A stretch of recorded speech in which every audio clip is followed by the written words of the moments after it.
Doctor नायक, Sajid Rashid, Urdu times.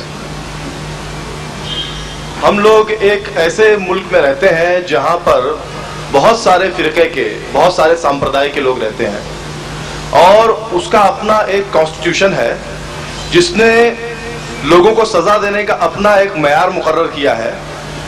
ऐसे देश में रहते हुए क्या आप किसी को किसी भी किस्म की तज़हीक कुरान की मजम्मत के लिए या उसकी गलत कहने के लिए क्या आप वो इस्लामी सजाएं तजवीज़ करेंगे जो इस्लाम में कही गई है, और क्या वो यहाँ पर इस मुल्क में जिसका अपना एक कॉन्स्टिट्यूशन है क्या वो सही हो सकती हैं? Brother has again asked a similar sort of question, that since we have different religions, can every religion follow their own law? Or suppose if anyone has abused the Quran, can you follow the Islamic law? Again, brother, let me clarify. Wherever the criminal law is in any country, you take whether Saudi Arabia, whether Iran, whether Pakistan, whether America, whether England, whether India, the criminal law has to be common. The civil law can change. The civil law can change. The criminal law in Saudi Arabia is same whether Muslim or non-Muslim. In India, the criminal law is same whether Muslim or non-Muslim. So you cannot have a different criminal law. You can give your comments, but you can give your opinion whether that person should be given punishment of 1 year or 2 years or death sentence, whatever it is, but you can't practice it because you have to practice a common criminal law. If it's an Islamic state, then you have to abide by the Quran. You cannot deviate from the Quran. But since India is not an Islamic country, we cannot implement the Quranic law where it comes to criminal punishment. Hope that answers the question, brother.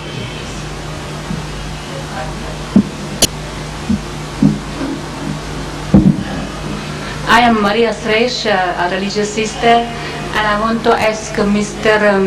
Sahini, Ashok Shahani, why did you translate the book Raja into Marathi? At last, a simple question.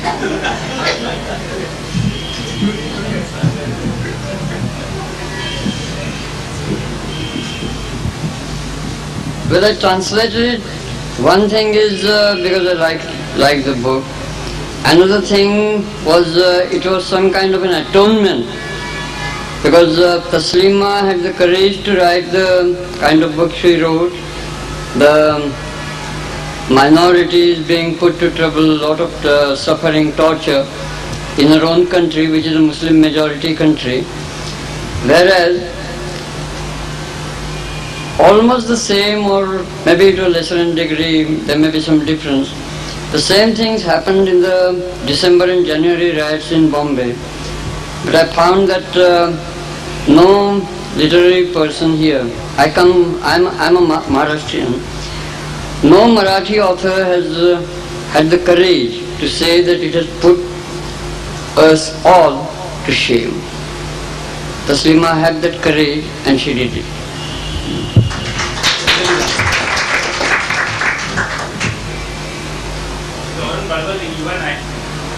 Question to Dr. Zakir Naik. The fundamentalists of Bangladesh are themselves responsible for bringing Taslima Nasrim into the limelight by announcing hefty prices on her head. If they had instead ignored her and allowed her to have a say, this issue would not have risen at all, and perhaps it would not have come here to discuss this subject. Brother asked a very good question, that if the so-called, in inverted commas, Muslim fundamentalists, so-called I say, if they would not have announced the price on our head, we would not have gathered here today. I agree with you. But you put the blame on the Muslim fundamentalist, I put the blame on the media. Difference of opinion. Even if an obscure organization like BSSP, Bangladesh Sahaba Sainik Parishad, who knew of it? No one.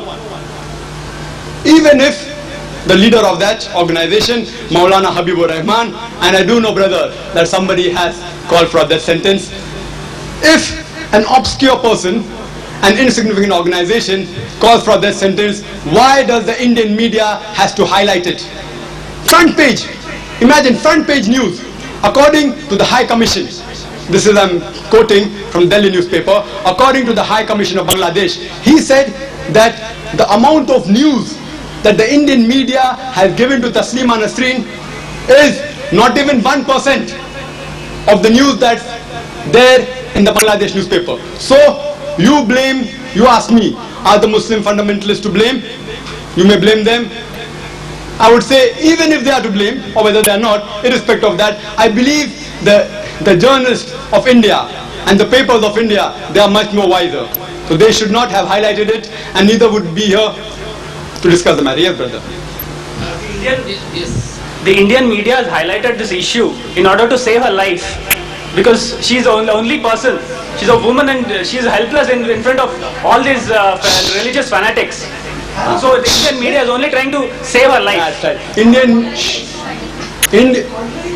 Wait, please let me answer, brother, then you can continue the question. Brother, I said the Indian media tried to save from an obscure organization, insignificant Maulana Habibur Rahman. So today if you hear someone in the train saying, I'm going to kill the Prime Minister, you're going to give the headlines in your papers. No, it's a rhetoric question, brother. I don't want you to answer. Shh. Brother, please, brother, you have a right to ask a question later on. Let me complete my answer. So you said the Indian media.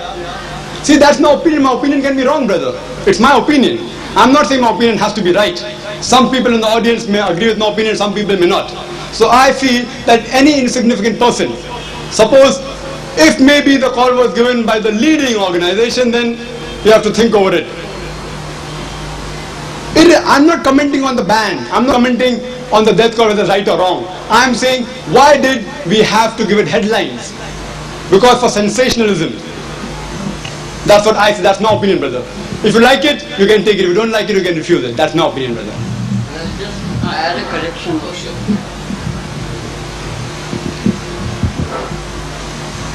The call for the sentence to Taslima Nasreen is not that insignificant as he is trying to make out. The call has been given officially by the political party Jamaat-e-Islami in Bangladesh.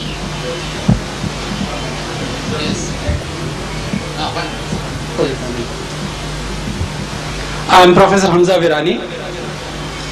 I would like to ask Brother Ashok Sahani that you said that this journalists, they have put life of Taslima Nasreen in problem, and he says that Indian media is trying to save the life of Taslima Nasreen. So first you say, as a journalist, I don't know whether you are a journalist or not. No, good. So some journalists, they have put the life of Taslima Nasreen in danger, and he says that journalists are trying to save the life of Taslima Nasreen. I want to know what is right. Whether they have put her in problem or they are trying to take out her from the problem. The problem is not that simple, of course. The problem is a bit complicated in the way, meaning the fundamentalists in Bangladesh had been itching for Taslima's head for a long time, even earlier to the interview that she gave to Statesman. And if you ask me my personal opinion, they might have been misled by a wrong idea of nationalism. Because Taslima, on her way back to Dhaka from Paris, stayed in Calcutta, and on the top of it said that Calcutta is my second home. You tell that to anybody